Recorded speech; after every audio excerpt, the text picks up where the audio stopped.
Depois da apresentação dos argumentos das defesas, houve um rápido intervalo e o julgamento entrou na fase decisiva, a dos votos dos desembargadores. O primeiro a votar foi o relator Gebran Neto. A gente volta a conversar com o repórter Marcelo Rocha, que traz os detalhes. Oi, Marcelo.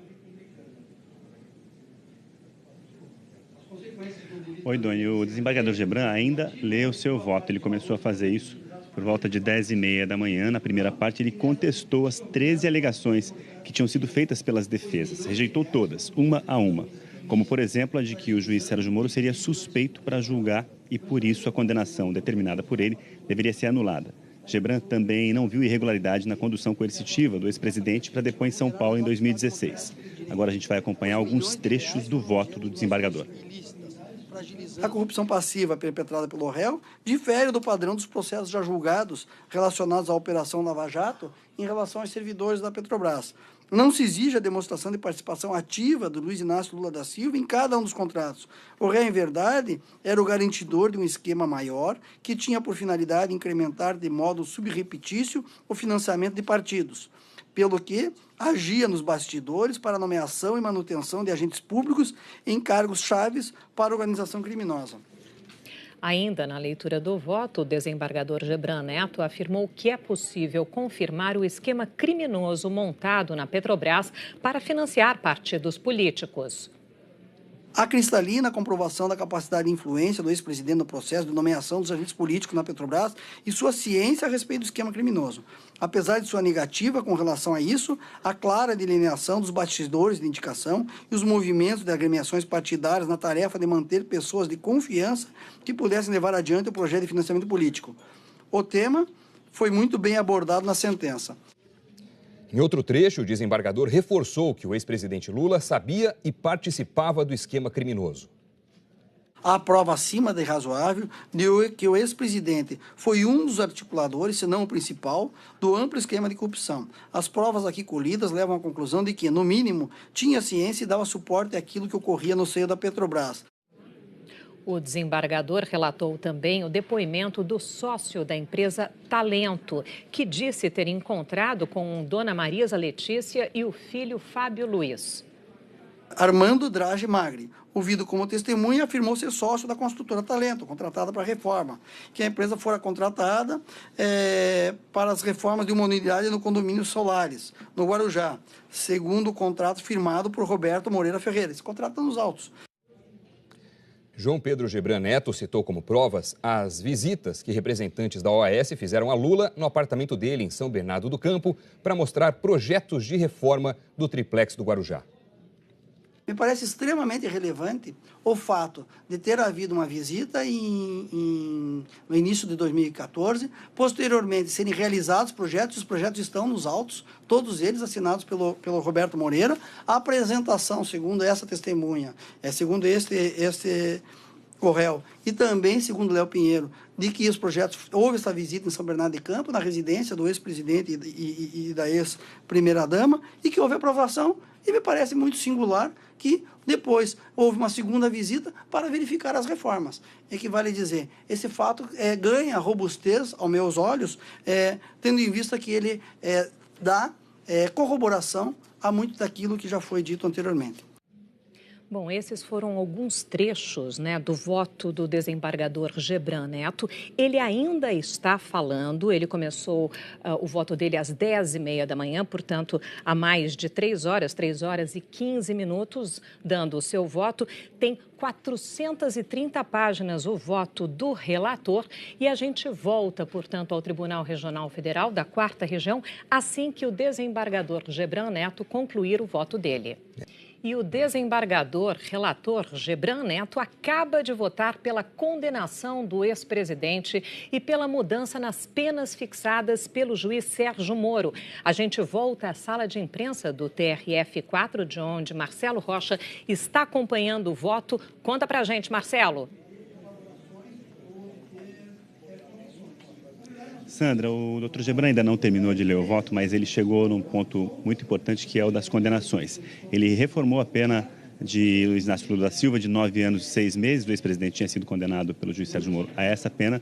O desembargador estabeleceu pena de 12 anos e 1 mês de prisão e manteve as condenações de corrupção e lavagem. Absolveu o ex-presidente Lula da acusação de ter se beneficiado de propina para manter o acervo presidencial por conta da OAS e manteve a pena do ex-presidente da OAS, Léo Pinheiro, em 10 anos e 8 meses. Lembrando que esse é só o primeiro voto do desembargador Gebran, ainda faltam 2 desembargadores para votar esta tarde e Gebran ainda não terminou o voto dele, está quase terminando. Precisamos continuar acompanhando. Sandra. Ok, Marcelo. Portanto, a mudança na dosimetria do desembargador Gebran Neto de 9 anos e meio para 12 anos e 1 mês de prisão do ex-presidente Lula. 2 horas em ponto pelo horário de Brasília e o desembargador Gebran Neto acabou de ler o voto dele. Então, voltamos ao Tribunal Regional Federal da 4ª Região com Marcelo Rocha. Marcelo. Oi, Sandra. Só para resgatar, então, a situação das penas impostas pelo desembargador Gebran, o ex-presidente Lula, 12 anos e 1 mês, mudou a pena do juiz Sérgio Moro, que era de 9 anos e meio. O Agenor Franklin, que era um ex-diretor da OAS, ficou com 5 anos, 6 meses e 26 dias. O ex-presidente da OAS, Léo Pinheiro, teve a pena mantida, 10 anos e 8 meses. E o ex-presidente Lula e o presidente do Instituto Lula, Paulo Okamoto, foram absolvidos, como eu disse agora há pouco, da acusação de que se beneficiaram de propina para manter o acervo presidencial do ex-presidente Lula pago pela OAS. O voto do desembargador Gebran acabou, mas eu lembro que ainda faltam 2 votos. Agora, o advogado de Lula, Cristiano Zanin, está fazendo uma colocação diante do voto do desembargador, que, quando encerrou o voto, lamentou ter condenado um ex-presidente. Vamos ver o trecho. Esse, infelizmente, está sendo condenado um ex-presidente da República, mas que praticou crime e pactuou, direta ou indiretamente, com a concretização de tantos outros, o que indica a necessidade de uma censura acima daquela ordinariamente se firmaria na dosagem da reprimenda. Se até o presente julgamento, para praticamente nenhum dos condenados, a pena foi fixada sequer em grau médio, tenho que, no presente caso, esse limite deve ser no mínimo atingido, o que, aliás, é uma aplicação bastante tímida das vetoriais do artigo 59. Certamente, a reprovabilidade da conduta sobressai da alta posição que o réu ocupava no sistema republicano. A gente volta agora a Porto Alegre para falar sobre o julgamento do recurso do ex-presidente Lula. O Marcelo Rocha tem mais informações. Marcelo.